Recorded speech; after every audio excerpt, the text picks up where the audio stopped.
बताओ, इसकी आवाज अच्छी है या इसकी आवाज अच्छी है? बताओ, ये ठीक है आवाज? बाकी तो आवाज थारे वाले की अच्छी है। भाई मंच पे कोई खड़ा नहीं होगा, जी भी होगी बात, ठीक है? मंच पे कोई नहीं खड़ा होगा, आप लोग बैठे हो मंच के सब लोग। मीडिया के साथियों से भी निवेदन है कि आप पीछे हो जाओ। भाई बैठो, इनकी तरफ देखो, इनकी तरफ।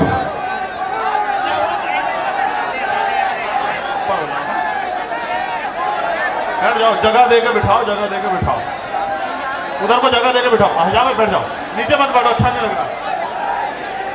अब बात सुनो, अगर वाकई में बाबा साहब का असली खून हो और अगर थारा दिल धड़कता है अपने भाई के लिए, तो फिर जमीन पर बैठो यार।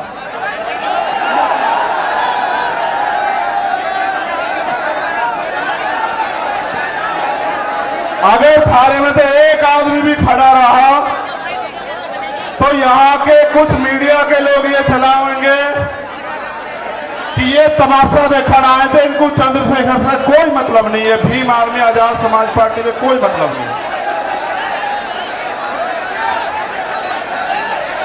ये बताओ, भीम आर्मी वाले हो या नहीं? आरएसएस वाले तो नहीं हो? भीम आर्मी वाले हो पक्का? बताओ, आजाद समाज पार्टी वाले हो या नहीं हो? बताओ, दोबारा पूछ रहा, बता दो। ये बैठो भाई, फिर भाई बात जो सबसे आगे वही नहीं, मीडिया को छोड़ दो, पहले आप बैठ जाओ, मेरी भी तरफ देखो, मैं पानी सर पे घेर का खड़ा हुआ आपकी वजह से। बैठो ना बैठो, जब तक आप बैठने की नहीं कोई बात नहीं होने की। बिठाओ बिठाओ बिठाओ, बेटे पीछे होकर बैठ जाओ, बैठ जाओ, बैठ जाओ, बैठ। पता लगा आपके बीच में से कोई खड़ा होकर गोली मार दे, फिर क्या करोगे? इसलिए बिठा रहा था मैं। बैठ जाओ भाई, सब मारे वाले नहीं हो, फिर इसका मतलब मारे वाले तो एक बार के कहीं पे बैठ जाओ, डंके की चोट पे बैठ जाओ। मैं जानता हूं भीम आर्मी वालों को, मेरे पर नहीं बैठे जा रहा यहां, लेकिन एक नहीं हिल रहा जो कुर्सी में बैठा, ये है हमारी ताकत। देखो जो नेता मंच पर बैठे हैं वो बहुत सम्मानित है, इसमें कोई दो राय नहीं है, लेकिन जो यहां सामने बैठे हैं उनका कोई तोड़ नहीं है। मैं आज भाई बात सुनो, नारे नूरे मत लगाओ, बहुत हो गई तो ये बात सुन लो। जैसे तुम बोलोगे मेरी बात पर ध्यान हट, तुम चाहो ध्यान हट जाओ मेरी बात पर, बताओ।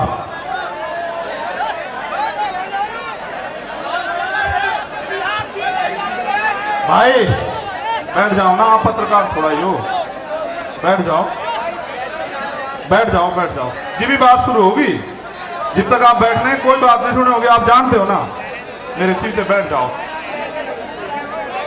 भाई, आप देखो वो सब लोग जो है ना जिम्मेदार हैं, आपको समय दिया ना, तो ऐसा मत करो। देखो वो सब बेवकूफ बन रहे हैं, आप पीछे को हो जाओ।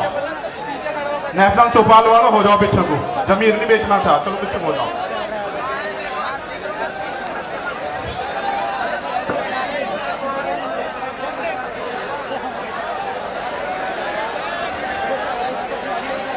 सबसे पहले मैं अपनी बात को रखने से पहले, दो लोग हैं जो बहुत जरूरी थे मगर बोल नहीं पाए, तीन लोग। एक छोटे भाई लोकेंद्र गुर्जर जो मध्य प्रदेश से हैं, जिन पे भी 10 लाख रुपए का जुर्माना लगा दिया है।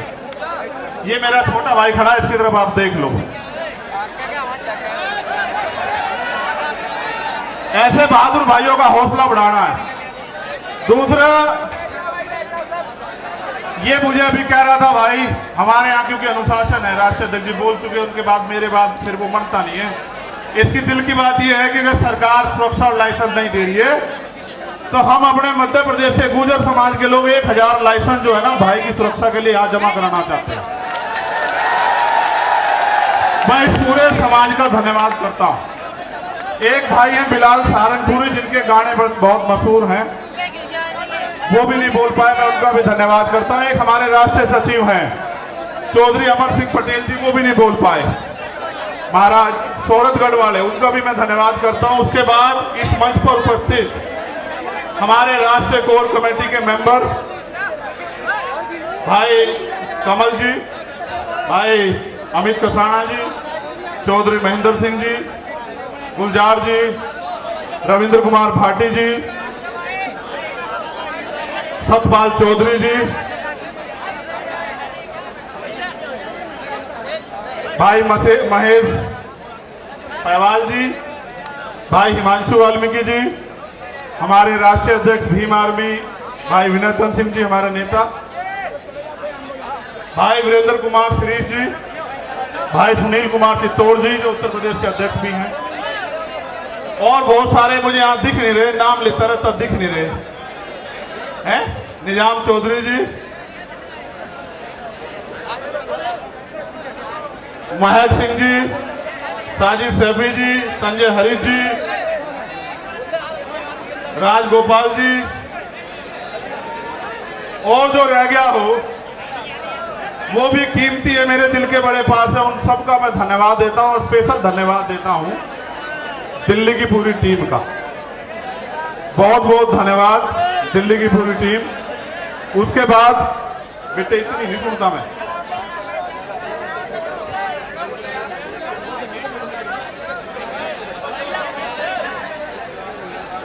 तो मौसम भी आपके साथ है। मैं वादा करके कह रहा अगली 10 मिनट में वो ठंडा होगा, याद रखो मेरी बात को। संतों गुरुओं महापुरुषों का इतना आशीर्वाद है कि अभी वो गोली नहीं बनी जो आपके भाई का सीना चीर जा। देखो मैं आपको कुछ बात बताना चाहता हूं, भाषण तो मैं आपको बहुत दिनों से दे रहा हूं, मुझे इस मंच से एक संदेश देना है। मैं उन सब साथियों का भी धन्यवाद करता हूं जो विभिन्न पार्टियों के एमपी, एमएलए, पूर्व मंत्री, पूर्व मुख्यमंत्री, तमाम हमारे साथी जो आए यहां, मैं उन सबका बहुत बहुत धन्यवाद देता हूं। और मैं पुलिस के साथियों का भी धन्यवाद देता हूं। मैं उनको ये भी कहता हूं, एक सूचना उनके लिए ये है कि मुझे खबर दी गई थी कि अभी कौन सा थाना है भाई, घोड़ा कुआ में हमारी 4 गाड़ी रोक के आपने बंद कर दी। देखो बंद का काम तो हमारा है, आपका नहीं है, आप तो कर्मचारी लोग हो, सबकी मदद का काम है। आपका तो काम है सबकी मदद का। और आप जानते हैं इतने लोग आ जाए लाखों की संख्या में तो आदमी पागल हो जाए, लेकिन हम अपनी ताकत को जानते हैं, कभी हम भीड़ देख के पागल होते नहीं। वरना हम ये भी जानते हैं कि अपनी सारी मांग आज ही मनवा देंगे हम संसद की तरफ को चल के, सारी की सारी आज ही मनवा के जाएंगे। और इसलिए मनवा के जाएंगे क्योंकि मैं अपनी बात को रखते हुए बताऊंगा कि लोकतंत्र है। प्रधानमंत्री टैक्स देते ना हो या देते हो, हमारे किसान, कामगार, दलित, पिछड़े, आदिवासी, जैन, सिख, बौद्ध, पारसी, ईसाई, मुसलमान, तमाम लोग टैक्स दे दे के इस देश को चला रहे। इसलिए देश के संसाधनों पे हमारा अधिकार ज्यादा बैठता है और हम इस देश में मांगने के लिए पैदा नहीं हुए, इस बात को आप लोग याद रखे हैं। मैंने उस दिन भी अपील की, मैं आपको एक बात बस शुरू करूंगा अपनी बात। आप जानते हो जब मैं पहली बार जेल गया 8 जून 2017 को, भाई बैठ जाओ, देखो तुम खराब कर रहे हो, लौट जाओ मगर खड़े ना हो। भाई झंडा फेंकते बैठ जाओ, ऐसा ना करो, मजाक बनेगी मेरी अगर तुम मेरी बात नहीं सुनोगे। मेरी मजाक बनवाना आए हो फिर बहुत बढ़िया, ये वाले तो नहीं काम के हैं, ये तो नहीं मान रहे। भाई राजेंद्र यादव जी, तो जब मैं पहली बार जेल गया, आपको पता है कि मैं जब भी जेल गया मैं अपनी व्यक्तिगत लड़ाई में कभी नहीं गया। आप इस बात को जानते हैं, मेरा समाज इस बात को जानता है। अगर मैं झूठ कह रहा हूं तो समाज हाथ उठा के बतावे कि मैं गलत कह रहा हूं। जब मैं पहली बार जेल गया और जाने से पहले जब पूरी सरकार मेरे पीछे पड़ी हुई थी और ये कहा जा रहा था डीजीपी का ये बयान है रेडी लॉ एंड ऑर्डर का, कह रहे सरेंडर नहीं कर देंगे चंद्रशेखर को। वो ये संदेश दे रहे थे कि हम इसका एनकाउंटर करके समाज को संदेश देंगे कि कोई भी अगर सरकार के खिलाफ खड़ा होगा हम उस आवाज को हमेशा के लिए बंद कर देंगे। लेकिन फिर 21 मई 2017 को आप मेरे समाज के सिर माथे सारे लोगों ने आके यही जंतर मंतर, इसी पर आकर आपने मेरे हौसलों को बुलंद करके कहा कि लड़, हम तेरे साथ हैं। और वो दिन है, आज का दिन है, चाहे मैं सीए एनपीआर एनआरसी में जेल गया हूं, चाहे मैं ऐसी एक ताकत को लेके गुरु रविदास घर की तरफ चल दिया था जब इन्होंने मेरी 250 लाठी मार कर खाल उतार दिए कि सच्चो साहब अब तो एसीपी हो गए, जहां रात को मुझे जानवर की तरफ मार कर घेरा गया, वो यही खड़े हैं। उनके जो साथी जिस थाने में मुझे मारा गया था 2-2, 3-3 बार, वो भी मुझे सवेरे मिले थे। मैंने उनसे एक दिन पहले भी ये बात कही, जब मैं पहलवानों के अंदर, मैं आदमी भूलता नहीं हूं भाई, जिसने एक इंच भी साथ दिया कतरा कतरा उसके लिए बहा दूंगा, लेकिन जिसने मेरे लोगों को सताया, जबकि आप जानते हैं कि मैं संविधान में विश्वास रखता हूं, चलो माफ कर दूंगा उसे भी, उसे भी माफ कर दूंगा। लेकिन इस बार आपने देखा कि क्या हुआ, जब वो सीबीआई से नहीं रोक पाए, ईडी से नहीं रोक पाए, इनकम टैक्स से नहीं रोक पाए, जब वो झूठे मुकदमों से नहीं रोक पाए, जेल से नहीं रोक पाए, तो कायरों की तरह आके उन्होंने मेरे ऊपर गोली चला दी। आपकी गोली की तमन्ना सच्ची थी और मेरे लोगों के खून के आंसुओं की संघर्ष की तमन्ना सच्ची थी। अगर आपके गोलियों की तमन्ना सच्ची होती और मुझे कोई आगे की लड़ाई ना लड़नी होती, तो उसी दिन प्रकृति जो है मुझे खत्म कर देती, क्योंकि गोली का जो सामना वो बड़ा खतरनाक था। मैं आपको ये बात इसलिए बताना चाहता हूं, मैं आपका खून हूं, मैं कल भी थारा था, आज भी थारा हूं, और चाहे फर्श पर रहूं या अर्श पर रहूं या मिट जाऊं, मेरे खून का एक एक कतरा आपके स्वाभिमान सम्मान के लिए हमेशा खर्च होगा। मेरी बात को याद रखना। लोगों ने कितना गुमराह किया आपको, क्या क्या नहीं बताया, क्या क्या नहीं आरोप लगाए, फिर भी नहीं रोक पाए। क्योंकि जब एक गरीब का बेटा खड़ा होता है तो बहुत लोगों को तकलीफ होती है। लोगों को लगता है कि ये देश अमीरों का है और अमीर इस देश में राज करेंगे और गरीब जो है वो खून के आंसू रोगा। मैं आपको ये कहना चाहता हूं कि वो दिन दूर नहीं, गरीब इस देश में खून के आंसू रोने का नहीं, और गरीब इस देश में राज करेगा, ये बात लेके हम लोग सड़कों पर निकलते हैं और हम तो हर दिन को आखिरी दिन मानते हैं। बात मेरी उसकी नहीं थी। जब मैं ज्ञापन पढ़ूंगा आपको पता लग जाएगा कि मैं अपनी लड़ाई लड़ने के लिए आया या मैं अपनी सुरक्षा की मांग करने आया या मैं सीबीआई जांच की मांग करने आया। मैं आपको बता दूंगा, मैंने समाज को इसलिए बुलाया अपने नाम से क्योंकि मैं जानता हूं कि चाहे आप पे एक रोटी कम हो, चाहे आपको पानी ना मिले, चाहे गर्मी आपको कितनी परेशान कर रही हो, लेकिन आप मेरी बात के साथ खड़े रहोगे। और दिल्ली में आज आपने इतिहास लिख के दोबारा दिखा दिया मेरे लोगों, मुझे गर्व है आपके ऊपर। मुझे गर्व है कि मैं गरेट समाज में जन्मा था, मेरा समाज गरेट है और मेरा समाज सम्राट अशोक की तरह गरेट रहेगा। मुझे इस बात का गर्व है।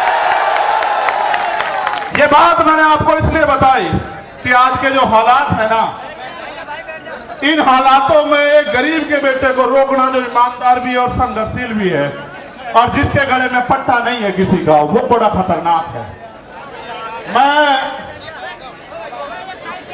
जब मैं कहता हूं ना, मुझे आदत है, पश्चिम के लोग हैं, तो भाई आप इसे हम ही मानना करो, ठीक है? इसे आप हम मानना करो सारी, क्योंकि भाई मैं भी तो भीम आर्मी का आपकी तरह सिपाही हूं, एक छोटा सा। सबसे पहले मैं धन्यवाद दूंगा जो पैदल चल के आए, दोनों हाथ उठा के उनका बहुत बहुत धन्यवाद। फिर मैं धन्यवाद दूंगा उनका जो साइकिल से आए, फिर मैं धन्यवाद दूंगा उनका जो बारिश में भीगे, तमाम तरह की मुसीबतों का सामना करा, उनका हौसला नहीं डिगा, जिन्होंने औरों को भी प्रेरित किया। और फिर मैं धन्यवाद दूंगा जो बस से आए, ट्रेन से आए, कैसे कैसे आए, भूखे पेट आए, कैसे आए। मैं आज अपने परिवार के बीच में हूं, नेता नहीं हूं, यहाँ आपका खून हूं। मैं आपसे एक सवाल पूछना चाहता हूं बात की शुरुआत में ही। अगर मैं ये लड़ाई लड़ रहा हूं गरीबों की, कमजोरों की, पहले होता क्या था आप जानते हो, मैं आपका खून हूं कि गांव में ताकतवर आदमी, सामंती आदमी जिस बहन की बच्ची की चाहे उसकी चुन्नी खींच ले, उसके कपड़े खींच ले, उसको नोच ले, और फिर गांव के गांव में पंचायत होकर बात निमट जाती थी। किसी की बारात रोक दो, किसी के ऊपर पेशाब कर दो, किसी को थूक दो, किसी पे थूक चटवा दो, किसी की मूंछ काट लो, किसी के पानी छूने पे हत्या कर दो। तो पहले ये ताकतवर लोग था, उनका जन्मसिद्ध अधिकार है। मगर जब से भीम आर्मी के सच्चे पहरेदार मैदान में आए हैं देश के अंदर, वो कर तो देते हैं घमंड में, लेकिन उन्हें नू नहीं पता, उनकी मां भी नहीं बचा सकती उन्हें। फिर सरकार तो बहुत बड़ी बात। फिर वो जाते हैं जेल। जब वो जेल जाते हैं तो वहां बैठ के वो सोचते हैं कि हम किसकी वजह से जेल जा रहे हैं। तो जब वो जेल जाते हैं तो फिर वो क्या करते हैं पता है? वो जेल जाके ये कहते हैं बाहर निकलते कि इस आदमी को निपटाओ, वरना तो हमारा एक छत्र जो अधिकार है वो खत्म हो जाएगा इस देश में। उन्होंने शुरुआत ये यहां नहीं की, उन्होंने शुरुआत बिहार में की। जब भाई राकेश पासवान को उन्होंने 20 गोली मारी, हम समझ नहीं पाए। 20 गोली मारने के बाद उन्हें लगा ये डर जाएंगे, लेकिन आप डरे नहीं। फिर उन्होंने विदिशा में हमारे जिला अध्यक्ष भाई चरण सिंह की हत्या करी, फिर भी नहीं हम डरे। हम आंदोलन में आए, हमारी जान चली गई, तब भी नहीं डरे। फिर उन्हें लगा कि भाई जड़ ही काटो, टहने भी मजबूत हैं, जड़ भी मजबूत है, पत्ते भी मजबूत है, भाई जड़ ही काटो। तो बाबा साहब वाले रुकने के लिए, तो जड़ काटने का वो क्या था कि चंद्रशेखर आजाद को निपटा दो। देखो वो तो बच्चे हैं जिन्होंने ये किया है, सच बात बता रहा हूं, बच्चे हैं, लेकिन उनके हाथ पीछे जो है ना, उनकी जिन्होंने उनके हाथ में हथियार दिए वो बच्चे नहीं है। हम सीबीआई जांच की मांग इसलिए कर रहे थे कि बहुत सारे लोगों ने मजाक उड़ाया कि अपने आप सिक्योरिटी लेने को हमला कर दिया है। जिसकी रक्षा इतना बड़ा समाज करता हो, जिसकी रक्षा जो है सम्राट वीर भोज के वंशज करते हो, जिसकी रक्षा सब छोटू राम के वंशज करते हो, जिसकी रक्षा गुरु गोविंद सिंह जी के बच्चे करते हो, जिसकी रक्षा सदगुरु रविदास जी महाराज के बच्चे करते हो, जिसकी रक्षा भगवान वाल्मीकि महाराज के बच्चे करते हो, उनको लगा कि वो उसको मिटा देंगे। ये किसान कमेरों की आवाज है। ये मिट्टी का भले ही हो, लेकिन इसके लोगों ने इसे बड़ा ताकतवर बना। ये एमपी एमएलए भले ही ना हो, लेकिन ये अच्छी अच्छी सरकारों का गला पकड़ने का दम रखता है। ये बात सब लोग जानते हैं। सम्मानित साथियों, आज इस पावन अवसर पे, क्योंकि भीम आर्मी का स्थापना दिवस भी है, 8 साल पहले आज ही के दिन हमारे माननीय राष्ट्रीय अध्यक्ष और तमाम हमारे सिपाहियों ने यह ऐलान किया था कि भीम आर्मी भारत एकता मिशन के नाम के संगठन के जरिए हम इस देश में मनुवाद, ब्राह्मणवाद की जड़ें काट देंगे। जो कारवा एक छप्पर से चला, आज वो कारवा सैलाब के रूप में दिल्ली की सड़कों पे है। प्राइमरी स्कूल के मास्टर के इस बेटे ने कभी सोचा नहीं था कि अगर ईमानदारी से काम करने वाले को इतना प्यार मिलता है तो फिर लोग ईमानदारी से क्यों नहीं काम करते।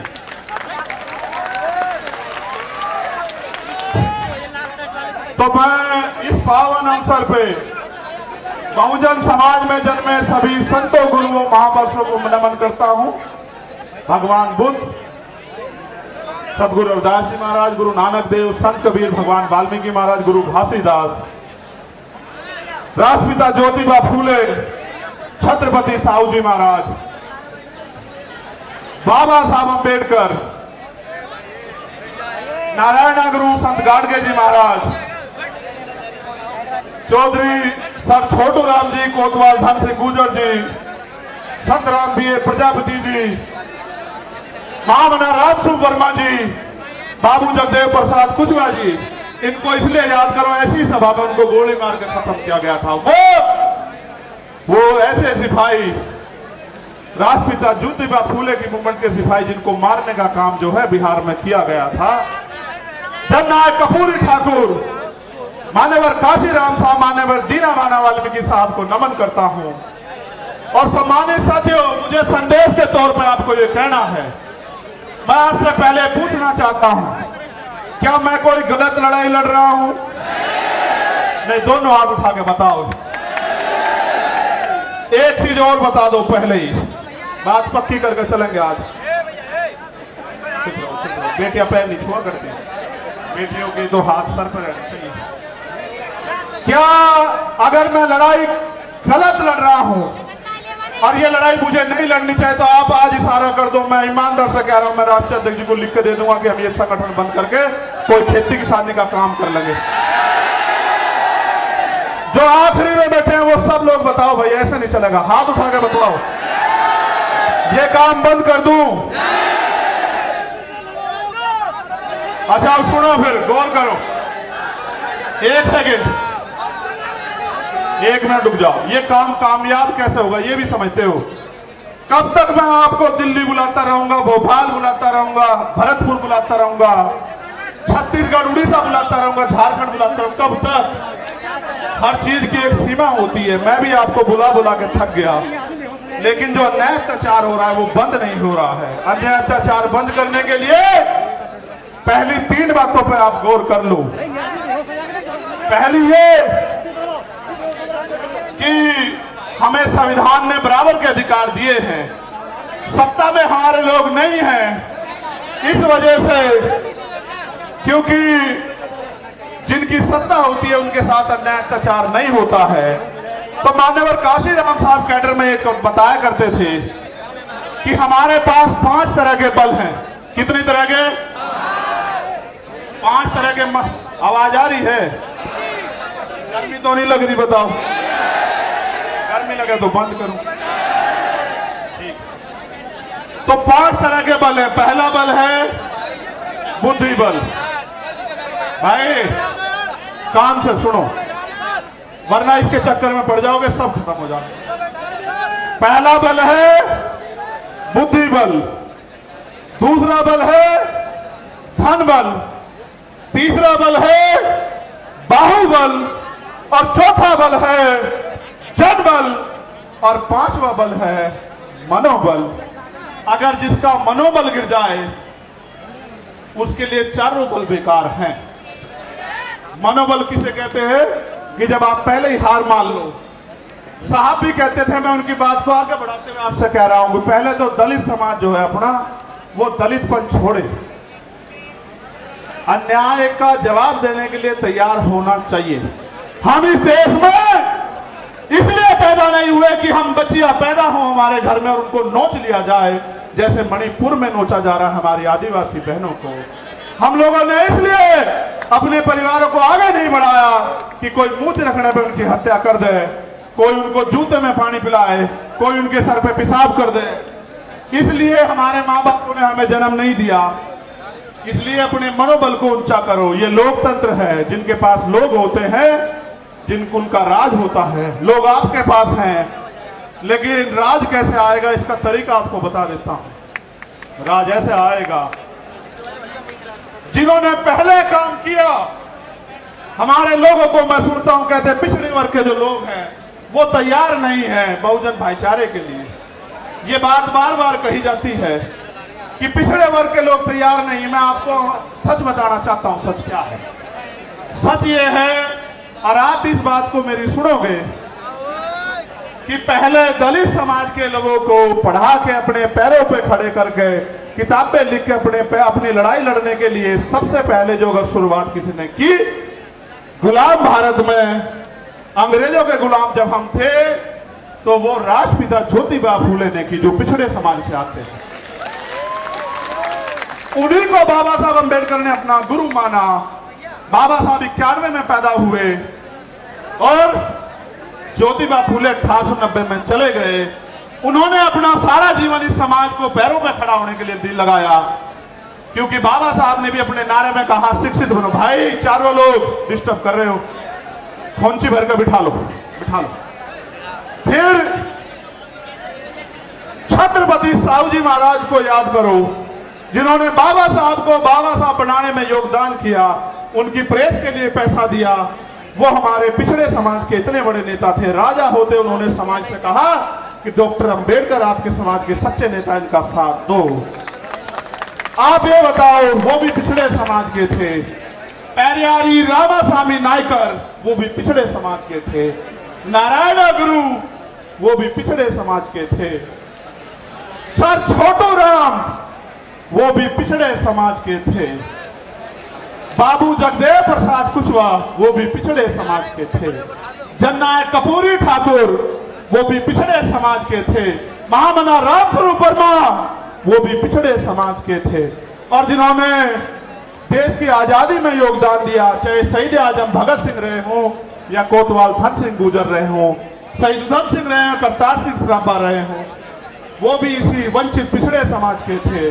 उन्होंने अपना काम कर दिया। अगर आप चाहते हो कि बहुजन एकता बढ़े, अब आपकी जिम्मेदारी है कि आप उनको जाके बहुजन आंदोलन को समझाने का काम करो।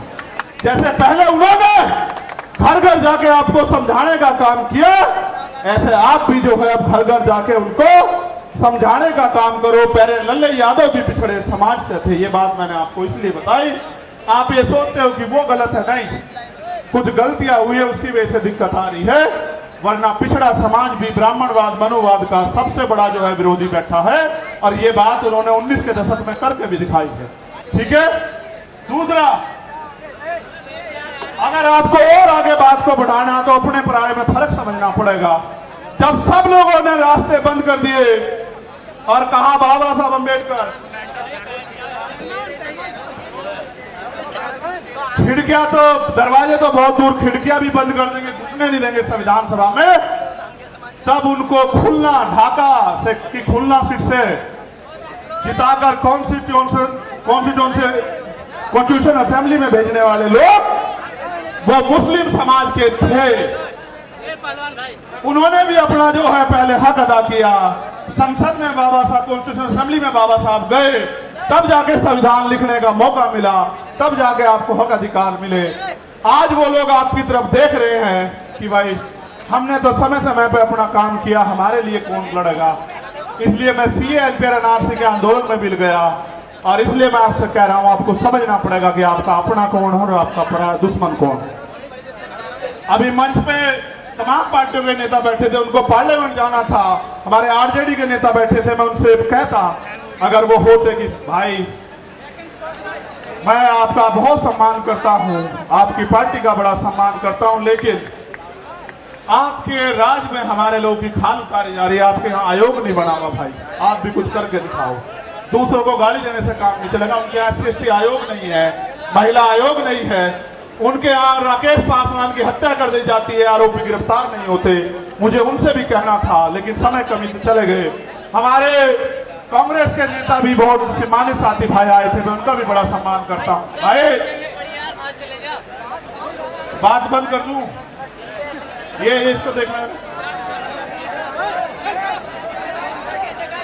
मैं उनसे भी पूछता कि भाई मैं आपके सीनियर नेताओं का भी वो लड़ रहे हैं, सम्मान करता हूं, लेकिन जब आपके यहाँ इंद्र मेघवाल, जितेंद्र मेघवाल, जब आपके यहाँ ओम प्रकाश रायगर, जोधपुर की बिटिया, JNU के स्कूल की बच्ची, जब उनके साथ अन्याय होता है तो भाई आप भी कुछ करके दिखाओ। सिर्फ गाली देने से काम नहीं चलने का कि दूसरी सरकार खराब है।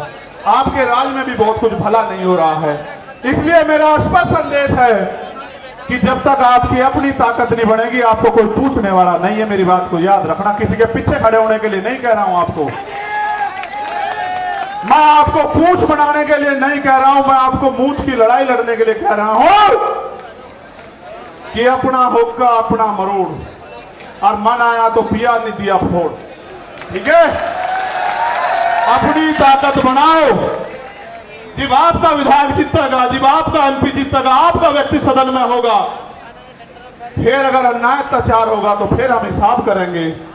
हमारा एक एक अम्बेडकरवादी सदन को चलने नहीं देगा, चाहे सदन ये वाला हो या विधानसभाओं के सदन है। तो सारी बात मैंने आपको बता दी। मैंने आपको इसलिए बुलाया कि मेरा जो गिरता हौसला है, जो गिर नहीं सकता, आप जानते हो, लेकिन मैं आपसे पूछ लूं, क्योंकि कहते हैं पुनर्जन्म होता है, मैं तो मानता नहीं, लेकिन सच ये है कि जब वो गोली चली थी मैं ईमानदारी से कह रहा हूं, मैंने अधिकारी को फोन करके कहा कि गोली तो लगी है, लेकिन लगी कहां ये पता नहीं भाई।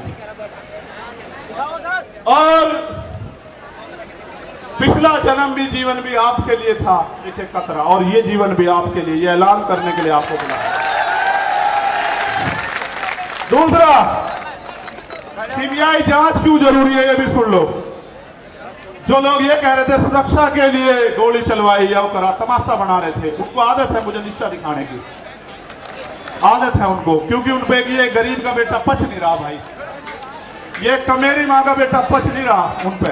तो मैं भी उनको बता देना चाहता हूं कि हो सकता है आपके मालिकों के हाथ भी इसमें शामिल ना हो, इसलिए मैं इसकी सीबीआई जांच चाहता हूं कि मेरे जान से ज्यादा, मेरी जान से, मेरे लोगों से ज्यादा दूसरों को क्यों प्यार हो गया है, वो क्यों मेरी जान लेना चाहते हो। तो प्रकृति के आशीर्वाद से, आप भाइयों के सहयोग से, प्रार्थनाओं दुआओं से मैं आपके बीच में, वरना ऐसा भी हो सकता है कि आज यहाँ आप इकट्ठा तो होते, मेरी तस्वीर लगी होती और आप रो रहे होते कि भाई हमारा भाई चला गया।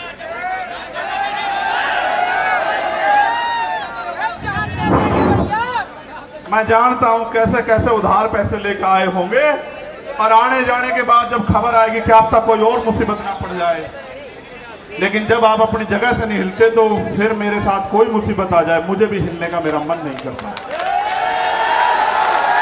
आप बताओ कैसे छोड़ दूं, आपके हाथ कैसे छोड़ूं, आप बताओ कैसे छोड़ूं आपके हाथ, जिन्होंने मेरे लिए दिन रात नहीं देखा, आंधी तूफान नहीं देखा, गर्मी नहीं देखी, बारिश नहीं देखी, कोई भी मुसीबत नहीं देखी, भूख प्यास, उनका हाथ कैसे छोड़ दूं, उस समाज का हाथ कैसे छोड़ दूं, कैसे डर के घर में बैठ जाऊं, कैसे सीना तान के आपका खून होके बाहर ना हो। इसलिए यहां मैदान में हूं, ये मैं समझना डर गया हूं, जिस दिन डर गया आप ये समझना कि मर गया हूं। जब तक जिंदा हूं पूरी ताकत से इस लड़ाई को लड़ूंगा। दिल्ली के भी बहुत साथी आए, मध्य प्रदेश के बहुत साथी आए, 22-23 स्टेट से साथी आए, थोड़े थोड़े अपना अपना प्रतिनिधित्व करने के लिए। 2-2 हजार किलोमीटर से लोग आए, उड़ीसा से आए, झारखंड से आए, तेलंगाना से आए, कर्नाटका से आए, त्रिपुरा से आए, असम से आए, बंगाल से आए, बिहार से आए, राजस्थान से आए, कश्मीर से आए, पंजाब से आए, हरियाणा से आए, यूपी से आए। यूपी वालों का तो खून हूं तो भाई, खून तो सभी का हूं, वो ज्यादा मेहनत कर रहे हैं आजकल।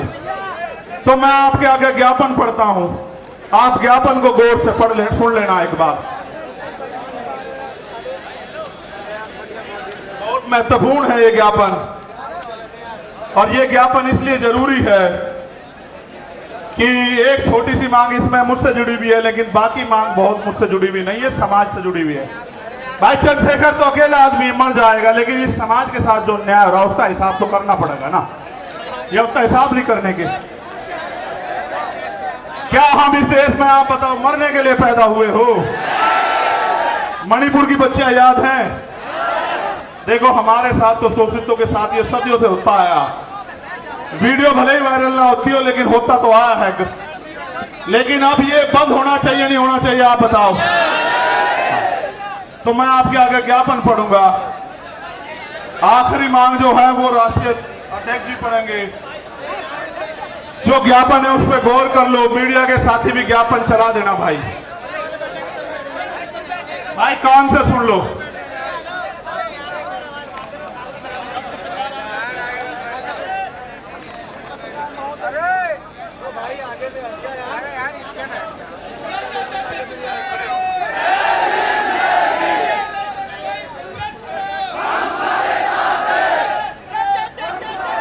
बाचू बोलो, ये गौर सुनो। जय भीम के नारे तो बहुत दिन तक लगा रहे हो, ये सुनो, इसी में है सब कुछ।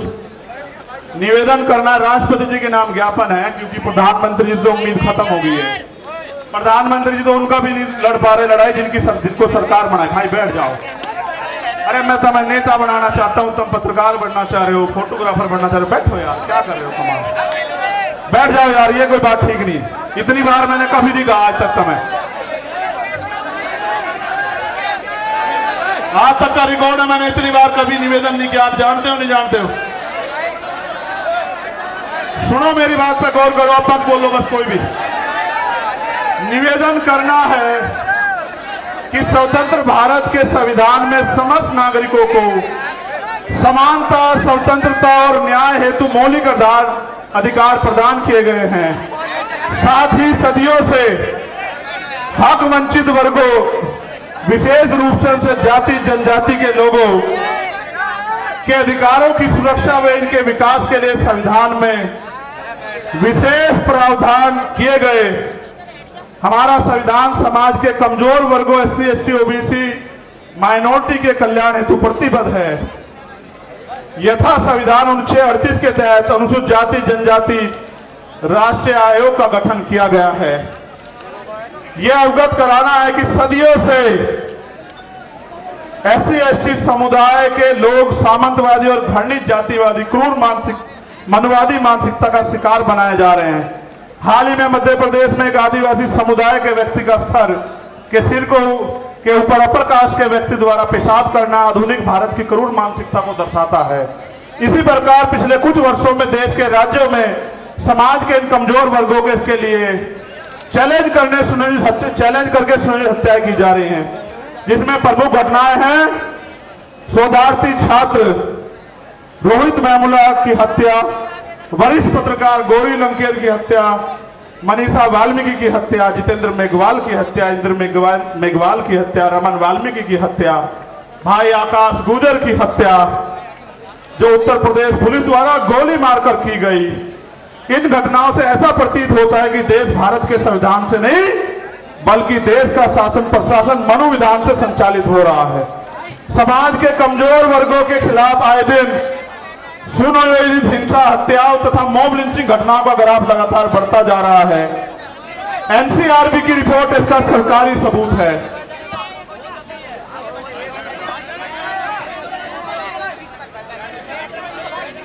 अब मैं आपको एक एक करके मांग पढ़ता हूं। पढ़ूं भाई? आप समर्थन भी करना होना चाहिए, नहीं होना चाहिए, ठीक है? क्योंकि भारत एक लोकतांत्रिक गणराज्य है। हमारा बुद्धिजीवी समाज भी सुने कि हम अपने लिए लड़ रहे हैं या समाज के लिए लड़ रहे हैं। हम आपकी वोट से बने वो नेता नहीं जो राज्यसभा, विधानसभा, लोकसभा में तलवे चाट रहे RSS और भारतीय जनता पार्टी के। हम आपका खून है, कल भी लड़ रहे थे, आज भी लड़ रहे हैं और हमेशा सड़कों पर लड़ते रहेंगे। क्योंकि भारत एक लोकतांत्रिक गणराज्य है।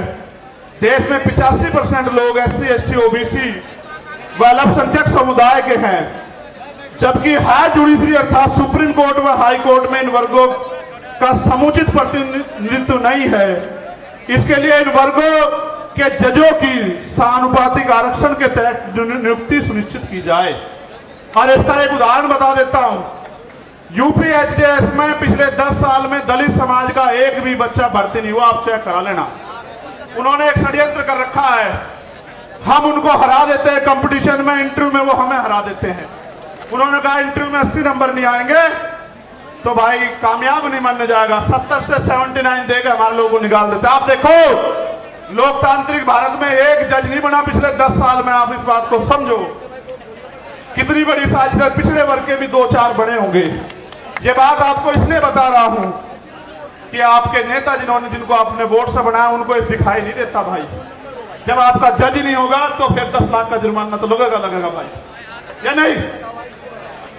फिर संविधान के अनुच्छेद दूसरी मांग है, ये होनी चाहिए नहीं होनी चाहिए? पहले वाली संविधान के अनुच्छेद 38 के तहत गठित राष्ट्रीय अनुसूचित जाति जनजाति आयोग को एक संवैधानिक संस्था है। इस आयोग को प्रत्येक राज्य में गठन हो जिसके अध्यक्ष सेवानिवृत्त हाईकोर्ट के जज हो। इस प्रकार जिला स्तर पर आयोग का गठन किया जाए तथा भारत के प्रत्येक जिले में SC, ST executive exclusive special court की स्थापना की जाए जो केवल SC, ST एक्ट में दर्ज केसों की सुनवाई करे और आयोग उनकी निगरानी करे। और इसलिए मैंने कहा कि बिहार वालों को भी अपने यहां आयोग बना देना चाहिए, ठीक है? ये होना चाहिए नहीं होना चाहिए? ठीक है, बहुत अच्छे। SC, ST एट्रोसिटी एक्ट 1989 के उपबंध 4 के तहत जिला स्तर पर जिलाधिकारी की संस्तुति में जांच प्रक्रिया की निगरानी हेतु वरिष्ठ अधिवक्ताओं की कमेटी का गठन किया जाए तथा SC, ST समुदाय के जघन्य अपराधों जिसमें कम से कम 7 वर्ष की सजा हो पीड़ित परिवार को आर्थिक सहायता राशि कम से कम जो भी 8,25,000 रुपए मिलती है 50 लाख रुपए की जाए पीड़ित परिवार के एक सदस्य को सरकारी नौकरी दी जाए। बताओ सहमत हो या नहीं सहमत हो? भाई मंच के लोग हाथ नहीं उठा रहे हो तो हम एक तरफ हो गए। चलो आगे बढ़ो। SC/ST वर्ग के अधिकारी कर्मचारियों का उच्च पदों पर SC/ST OBC वर्ग के अधिकारियों कर्मचारियों का उच्च पदों पर समुचित प्रतिनिधित्व हेतु प्रमोशन में रिजर्वेशन का प्राविधान किया जाए तथा इन वर्गों का बैकलॉग कोटा पूर्ण करने के लिए विशेष भर्ती अभियान चला जाए। हमारे बहुत सारे अधिकारी कर्मचारी आए हैं, आप भले धीमे धीमे हमारे साथ खड़े हो रहे हो, हम आपके साथ खड़े हैं। प्रमोशन में रिजर्वेशन SC/ST OBC को लागू करवा कर देंगे इस देश में, याद रखियो। सन 1931 के बाद देश में आज तक जाति आधारित जनगणना नहीं की गई, अतः जाति आधारित जनगणना की हम पुरजोर मांग करते हैं तथा जिसकी जितनी संख्या भारी उसकी उतनी हिस्सेदारी के तहत देश में वास्तविक लोकतंत्र कायम हो सके एवं जनसंख्या के अनुपात में आरक्षण बढ़ाया जाए। आप चाहते हो जातिगत जनगणना हो? ठीक है। यह है कि सरकारी उपक्रमों तथा संस्थानों का निजीकरण संविधान की लोक कल्याणकारी राज्य की अवधारणा खिलाफ है, क्योंकि यह सरकारी नौकरियों में आरक्षण को समाप्त करने की साजिश है। अतः निजीकरण पे तत्काल प्रभाव से रोक लगाई जाए। आप इस पे सहमत हो? जब हमारी सरकार आओगी सारा जिनका निजीकरण हुआ उनका राष्ट्रीयकरण कर देंगे, आप चिंता मत करो। केंद्र और राज्य सरकार के सभी कर्मचारियों के लिए पुरानी पेंशन लागू की जाए। यह है कि सेना में अग्निवीर स्कीम को खत्म कर पुरानी भर्ती व्यवस्था लागू हो, क्योंकि आपने देश की सुरक्षा के साथ खिलवाड़ किया और नौजवानों के भविष्य के साथ लोग अग्निवीर से वापस लौट रहे हैं। इसको भी हम ही करा कर देंगे और किसी में हिम्मत नहीं। ठीक है। भारत एक कृषि प्रधान देश है, किसान देश की रीढ़ है, अतः किसानों की MSP की समयबद्ध कानूनी लीगल गारंटी सुनिश्चित की जाए। और अभी जो किसान आंदोलन हुआ था उसमें जो झूठे मुकदमे लगाए गए थे वो मुकदमे वापस हो और जो किसान सम्मान निधि 6,000 रुपए आप दे रहे हो उसको बढ़ा के 24,000 रुपए किया जाए। यह है कि संविदा नौकरी में आउटसोर्सिंग भर्ती को तत्काल खत्म किया जाए तथा संविदा पे कार्य कर रहे कर्मचारियों को भी नियमित कर्मचारियों का समान वेतन और अन्य सुविधाएं दी जाए। जो सफाई कर्मचारी ने संविदा पिछले 5 वर्षों से अधिक समय से ठेके संविदा पे रखे गए हैं उनको संवैधानिक आरक्षण का अनुपालन करते हुए नियमित किया जाए। आप इससे सहमत हो? भाई पहले तो ठेकेदारी होनी नहीं चाहिए, मगर जो ठेकेदारी पे है अगर सरकारी कर्मचारी को 50,000 रुपए मिल रहे तो उसको भी 50,000 रुपए मिले। ये इस बात पे सहमत हो? चलो ठीक है। और सफाई कर्मचारी दिल्ली के तैयार हैं आपकी मांग हम अगले 1 महीने में पूरी करवाने के लिए यहां की सरकार से भी निपटेंगे, आप चिंता न करियो। यूनिफॉर्म सिविल कोड लागू करने से पूर्व सामाजिक और आर्थिक गैर बराबरी समाप्त की जाए तथा शैक्षिक और लैंगिक स्थापना समानता स्थापित की जाए। उसके बाद UCC पे आपसे बात करेंगे। अगर आप अल्पसंख्यकों के विरोध में कोई भी कानून लाओगे हम उसका ड्राफ्ट पढ़ेंगे, आपकी ईंट से ईंट बजा देंगे सरकार के लोगों, इस बात को याद रखना। और भाई आखिरी मांग ये है, मैंने कहा था राष्ट्रीय अध्यक्ष जी पढ़ देंगे, मैं मांग बता देता हूं कि इस घटना की CBI जांच हो और सुरक्षा तो भाई समाज ही करेगा, थारे मांगने दे देने वाले तो है नहीं। लेकिन बड़ी बात यह है, ये समझना पड़ेगा कि देश के जब सरकार के नेताओं को सुरक्षा मिल सकती है तो हमारे नेताओं को भी सुरक्षा मिलनी चाहिए। सरकार आती जाती रहती है, हम भी टैक्स देते हैं, आप भी टैक्स देते हो, हमारी संख्या ज्यादा, हमारा टैक्स ज्यादा है, फिर सुरक्षा आपको क्यों? आपकी तो सरकार है, आप पे कौन गोली चला रहा है? गोली तो हम दलित पिछड़े अल्पसंख्यकों की छाती से निकल के जा रही है। इसलिए सुरक्षा की जाए। मुख्यमंत्री जी उत्तर प्रदेश को मैं कहना चाहता हूं, अगर वो संत है और अगर वो न्याय की बात करते हैं, कानून के राज की बात करते हैं तो वो वहां से पैरवी करें। और केंद्र सरकार अगर सच्ची है, उनका हाथ नहीं है स्टेट गवर्नमेंट का और केंद्र गवर्नमेंट का, तो वो रिक्वायरमेंट को जो है जो यूपी गवर्नमेंट भेजे उसको फाइनलाइज करके ऑर्डर करे सीबीआई जांच के। हम बताएंगे कि इसमें सांप चूहे शामिल हैं या बड़े बड़े अजगर जो है शामिल हैं। आपको पता है पहलवानों के मामले में न्याय कैसे हुआ, आपने देखा। आपको याद है पहलवानों का समर्थन भी हमारे साथ है। और यहां मणिपुर की कुछ बेटियां भी बैठी है, वो मिलना चाहती है, मैं उनको भी सुनूंगा। और हमारी बहन प्रतिभा जी वो भी यहाँ आई हुई हैं, जो पूर्व विधायक है नवलगढ़ से, उनका भी धन्यवाद। बहुत सारे साथी जिनके नाम छूट गए। यहाँ ओम प्रकाश रहेगर हमारे छोटे भाई की सिस्टर, सरकार बना, ठीक है, तो वो भी बिटिया यहाँ आई हुई है। और बहुत सारे हैं जिनके साथ अन्याय अत्याचार हुआ, सब लोग आए हुए हैं। और एक अगर मध्य प्रदेश में हम लोग पहले तो लड़ाई लड़ ही रहे मध्य प्रदेश के लोगों को, राजस्थान के लोग कहना चाहता हूं भाई मेरी जान की रक्षा तो हो जाएगी, चलो सुरक्षा भी इंतजाम हो जाएगा, लेकिन आम जमीन पे तो आप लोग भी लड़ रहे हो। पूरे भारत में बिहार हो, बंगाल हो, राजस्थान हो, मध्य प्रदेश, यूपी हो, उत्तराखंड हो, आपकी रक्षा कौन करेगा? आपको भी तो गोली चल सकती है। इसलिए हमें सुरक्षा की नहीं, अपनी सुरक्षा की नहीं, समाज की सुरक्षा की जरूरत है। इसलिए सरकार सुरक्षित माहौल लागू करे। और अगर सरकार पे सुरक्षित माहौल लागू नहीं हो तो सरकार कुर्सी छोड़े। क्यों जबरन चिपक के बैठे हो भाई?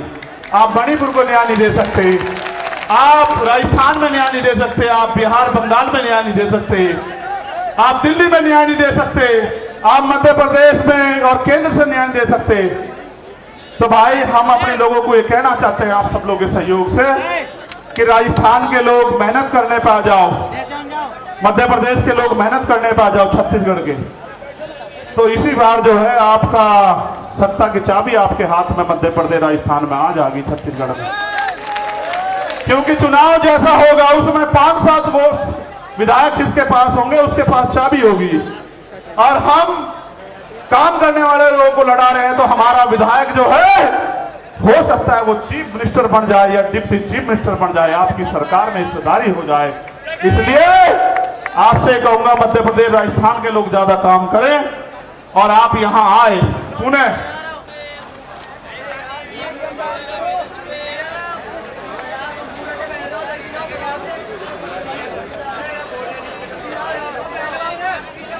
देखो भाई, हाँ ईवीएम के खिलाफ भी ये कह रहे हैं। मैंने गाने में वो संदेश दे दिया था कि ईवीएम का इलाज भी हम लोग करेंगे, हम ईवीएम के भी खिलाफ हैं। अब मेरी आखिरी बात सुनो जो बहुत जरूरी है। हम सरकार को 15 दिन का समय देंगे। अगर सरकार ने 15 दिन में हमारी बात नहीं मानी फिर हम पीसी करके अपनी आगे की योजना के बारे में बताएंगे। और मेरा तो मानना है कि पूरे देश में हम जन जागरण करके 22% शेड्यूल कास्ट और 52% पिछड़े वर्ग के लोगों को और अल्पसंख्यक लोगों को जो है इकट्ठा करने का काम करेंगे और उनको दो दुश्मन की पहचान करवाएंगे।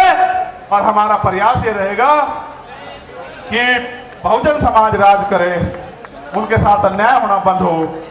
अब अगर आपके यहां वो यात्रा आएगी तो आप लोग मेहनत करोगे नहीं करोगे बताओ? अगर दोबारा बुलाऊंगा आओगे नहीं आओगे? कभी सोचो पिछली बार हम चले गए, इस बार और चले जाएंगे।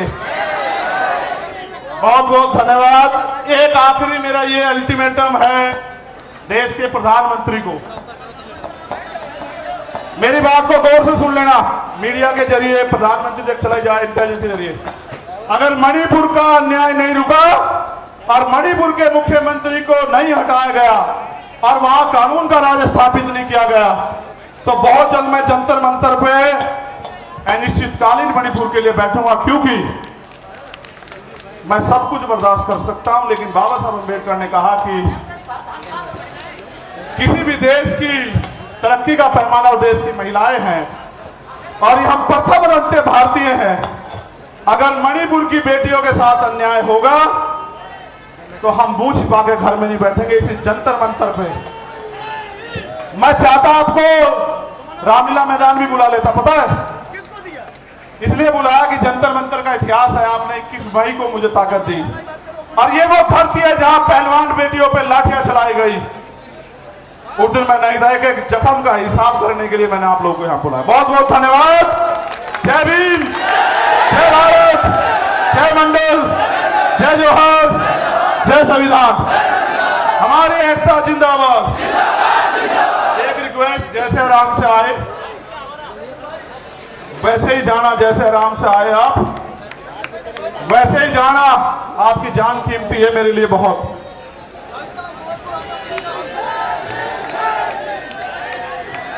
जो जैसे आए ऐसे ही जाना।